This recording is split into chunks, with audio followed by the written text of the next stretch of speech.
أعوذ بالله من الشيطان الرجيم. بسم الله الرحمن الرحيم. وبه نستعين إنه خير ناصر ومعين. وصلى الله على سيدنا ومولانا أبي القاسم محمد. اللهم صل على محمد وآل محمد. خالق کائنات کا لطف عظیم بابرکت یہ لمحات ہمیں میسر ہوئے. پروردگار ہمارے کبیرہ صغیرہ گناہوں کو معاف فرمائے، ہمارے والدین کے کبیرہ صغیرہ گناہوں کو معاف فرمائے، ہمارے مرحومین کے کبیرہ صغیرہ گناہوں کو معاف فرمائے، اپنی رحمت واسع ہم پہ نازل فرمائے.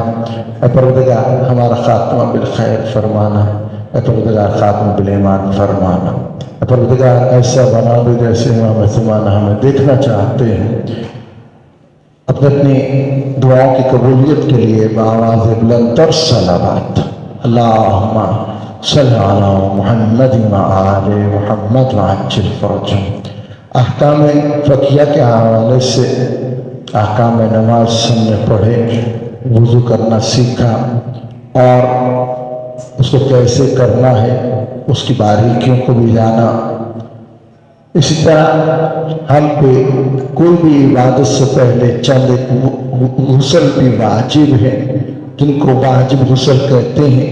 واجب غسل جیسے غسل جنابت ہے، غسل نفاس ہے، غسل حیض ہے، غسل استحاضہ ہے، غسل مس میت ہے، اور غسل میت اور قسم اور نظر کی وجہ سے کوئی شخص اپنے اوپر جو لازم کر لیتا ہے، یہ وہ غسل ہیں جو انسان کو کرنے ہی ہوتے.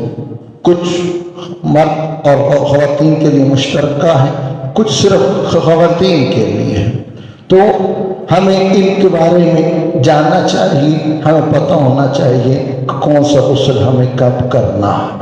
غسل نیت سب سے پہلے کی جائے کہ اپنے اجزاء بدن سے ساری نجاست کو دور کر لیا جائے گا جو ظاہری ہے، اور جب جسم پاک ہو جائے گا تو اب جو ہے آپ نے نیت کرنی ہے کہ غسل جنابت بجا لاتا ہوں رفع حدث کے مباح عبادات کے واجب قربتاً الی اللہ. دیکھیں الاعمال بالنیات، آپ کے اعمال کو دار و مدار نیتوں پہ ہے. اگر نیت ہی نہیں کریں گے کسی کام سے پہلے تو وہ جو مرضی کرو. اگر کہیں میں جا کے ابھی جو ہے شاور لے کے آتا ہوں، یا ہمارے کہتے میں تاری لے کے آنا، تاری سمجھتے ہیں پانی اپنے جسم پہ ڈال کے ابھی آیا، ہاں تو وہ بھی آپ ایک قسم کا غسل کر رہے ہیں اور جو ہے کسی آپ نیت کے ساتھ. لیکن اگر آپ جنابت کے بعد صرف تاری لے کے آ جاتے ہیں، نیت نہیں کرتے میں کیوں کر رہا ہوں، تو فلسفہ ختم. جی ہمیں سب سے پہلے طے کرنا ہوتا ہے کہ میں کس وجہ سے یہ غسل بجا لا رہا ہوں. تو نماز کے لیے، عبادات کے لیے، طواف کعبہ کے لیے، مسجد کے دخول میں، اور پتہ کتنے ایسی چیزیں ہیں کہ جن کے وجہ سے غسل جنابت بجا لایا جاتا ہے. غسل جنابت دخول یا منی کا مطلقاً خارج ہو جانا، جی اس وجہ سے جو ہے واجب ہو جاتا ہے. تو اب اس وقت میں جو ہے فوراً اگر واجب نہیں ہے، لیکن جب نماز پڑھنی ہے، قرآن کے الفاظ چھوڑنے ہیں، یا آپ نے مسجد میں داخل ہونا ہے، یا مسجد کے اندر جو ہے خانہ خدا کے اندر آپ نے جانا ہے، طواف کرنا ہے، تو یہ اس وقت واجب ہو جاتا. جی اسی طرح کرنا کیسے ہیں، مختصر چل رہے ہیں تو ہم مختصر ہی لے کے چلتے ہیں. نیت کریں گے کہ میں یہ اس واسطے کہ میں نے نماز پڑھنی ہے، یا میں مطلقاً میں نیت میں کہتا ہوں عبادات کو لے کے آئیں کہ میں فلاں عبادت کے لیے نہیں بلکہ مشترکہ کہ میں وضو کرتا ہوں یا غسل کرتا ہوں رفع ہونے حدث کے، مباح ہونے عبادات کے، واجب قربتاً الی اللہ. تو جس جس پہ عبادات کا لفظ صادق آتا ہے یہ اس کے لیے انجام پان دے گا. ٹھیک ہے جی. اب یہاں پہ میں نے کہا کہ سارے جسم کا جو ہے آپ کا پاک اتفاق میں کیا کیا، نجاست ظاہری نجاست دور کر لی، اور اس کے بعد اب آپ نے نیت کے ساتھ سب سے پہلے سر کو گردن سمیت دھونا، اور اس کے بعد جب دھو لیا یقین ہو گیا کہ ہاں جی کہ میں نے مستحبات میں سے ہے کہ پہلے ہاتھ دھو جائیں، آپ جو ہے ناک میں پانی ڈال لیں، کلی کریں، ٹھیک ہے، اور پھر کیا ہے آپ سر کو دھونا ہے۔ سر کے ظاہری سے جہاں جہاں پانی جاتا ہے وہاں پہ پہنچانا ضروری نہیں، نتنوں کے لے جائے، کانوں کے اندر لے کے جانا نہیں ضروری نہیں، ظاہر میں عرفاً جہاں پہ پانی جاتا ہے وہاں تک پانی پہنچانا لازم ہے، اگر نہیں کیا تو وضو نہیں ہوگا۔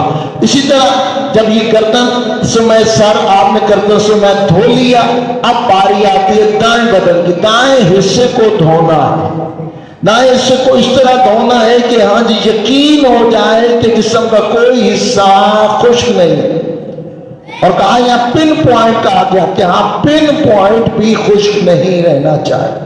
اور جب یہ دھو لیا شرمگاہوں کو ساتھ میں دھونا ہے، اور پھر اب بائیں حصے کی باری ہے، اس طرح گردن سے لے کے پاؤں کے تلووں تک، انگلیوں کے درمیان، ہاتھوں پاؤں کو ساروں کو دھونا ہے، شرمگاہوں کو ساتھ دھونا ہے۔ یہ کیا ارادے اور نیت کے ساتھ ہم نے اس کو اس ترتیب سے ہی دھونا ہے، یہ غسل ترتیبی کہلاتا ہے۔ اور اس غسل کو جو ہے ہم نے اسی طرح جیسے حکم ہے ویسے بجا لاتے ہیں تو ہمارا غسل ٹھیک ہے، وَإِلَّا غسل ٹھیک نہیں۔ آیت اللہ سستانی صاحب کہتے ہیں اگر شاور کے نیچے غسل کر رہے ہو تو پھر دھار کا توڑنا لازمی ہے، کہ سر دھو لیا، ایک دفعہ شاور سے پیچھے ہٹ جاؤ، اور پھر جو ہے دوبارہ آگے بڑھ کے اپنا دایاں حصہ دو، پھر پیچھے ہٹو، پھر بایاں حصہ آگے کر کے، یہ ایک باریکی تھی، تو اس کو ذہن میں رکھیے۔ یقیناً آپ لوگ ایسے ہی غسل بجا لاتے ہیں، لیکن یاد دہانی کے لیے مفید ہے۔ صلوات علی محمد وآل محمد۔